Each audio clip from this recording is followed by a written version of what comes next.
ಕಾಣೆಯಾದ ಮೀನಿನ ತುಂಡಿಗಾಗಿ ದೋಸ್ತಿಯೇ ಖತಮ್. ನಿದ್ದೆಯಲ್ಲಿದ್ದ ಸ್ನೇಹಿತನನ್ನು ಕಲ್ಲಿನಿಂದ ಜಜ್ಜಿ ಕೊಂದ ಪಾಪಿಗಳು.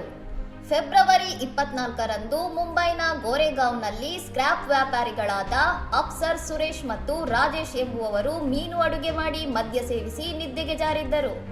ಈ ಸಮಯದಲ್ಲಿ ಪಾತ್ರೆಯಲ್ಲಿದ್ದ ಮೀನನ್ನು ಇಲಿಗಳು ತಿಂದಿದ್ದವು.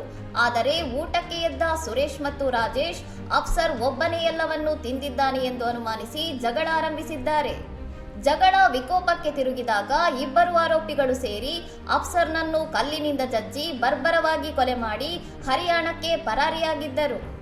ಆರೋಪಿಗಳ ಬಳಿ ಮೊಬೈಲ್ ಅಥವಾ ಗುರುತಿನ ಚೀಟಿ ಇಲ್ಲದ ಕಾರಣ ತನಿಖೆ ಸವಾಲಾಗಿತ್ತು. ಪೊಲೀಸರು ಸುಮಾರು 50ಕ್ಕೂ ಹೆಚ್ಚು ಕಸ ಆಯುವವರನ್ನು ವಿಚಾರಣೆ ನಡೆಸಿ ಹರಿಯಾಣದಲ್ಲಿ ಸುರೇಶ್ ಹಾಗೂ ರೈಲ್ವೆ ನಿಲ್ದಾಣದಲ್ಲಿ ರಾಜೇಶ್ನನ್ನು ಬಂಧಿಸಿದ್ದಾರೆ. ಬಂಧಿತ ರಾಜೇಶ್ ಈ ಹಿಂದೆಯೂ ಕೊಲೆ ಮತ್ತು ಸುಲಿಗೆ ಪ್ರಕರಣಗಳಲ್ಲಿ ಭಾಗಿಯಾಗಿದ್ದ ಕ್ರಿಮಿನಲ್ ಎಂದು ತಿಳಿದು ಬಂದಿದೆ. ಸದ್ಯ ಆರೋಪಿಗಳ ವಿರುದ್ಧ ವನ್ರೈ ಪೊಲೀಸ್ ಠಾಣೆಯಲ್ಲಿ ಪ್ರಕರಣ ದಾಖಲಾಗಿದ್ದು ಹೆಚ್ಚಿನ ತನಿಖೆ ನಡೆಯುತ್ತಿದೆ. ಇನ್ನಷ್ಟು ಸುದ್ದಿಗಳಿಗಾಗಿ ನೋಡ್ತಾ ಇರಿ ಸೌರಂ ಟಿವಿ.